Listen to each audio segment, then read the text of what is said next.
গতকালের ঘটনা তো আপনারা সবাই জানেন, এমন ভাবে গুলি মারছে যে আর বাঁচার কোনো উপায়ই নেই। এখন অবস্থা কি তার, যে সে এখন মৃত্যুসজ্জার চিকিৎসা অবস্থায় আছে, মাথার খুলি অন্য জায়গায় খুলে রাখছে। এটা একটা জীবন হলো? এইভাবে একটা দেশ চলে?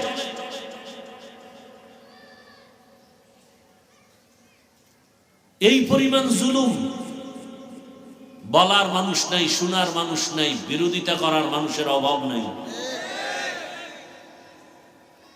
বলবো কি চাই না বলতে, তারপরও ইমানের ধাক্কায় বলতে হয়। মা মানা তাকওয়া আল-ইহতিরাজানিল মাসিয়া, তাকওয়া বড় দামি এক সম্পদ। বলে এটা অর্জন করলে লাভ কি? বলে বিনা হিসাবে জান্নাতি। শুধু তাই না, দুনিয়ায় বাদশাহ, পরকালেও বাদশাহ। ইন্না আকরামাকুম ইনদাল্লাহি আতকাকুম, আল্লাহর কাছে দামি ওই ব্যক্তি যার মধ্যে থাকবে তাকওয়া। তাকওয়া মানে আল্লাহর ভয়। কার ভয়? তাহলে আল্লাহকে ভয় কেমনে করি? ভয়ের নাম তাকওয়া, ভয়ের নাম খশিয়া, ভয়ের নাম খাউফ। ওয়া আম্মা মান খাফা মাকামা রাব্বিহি ওয়া নাহান নাফসা আনিল হাওয়া ফা ইন্নাল জান্নাতা হিয়াল মাওয়া।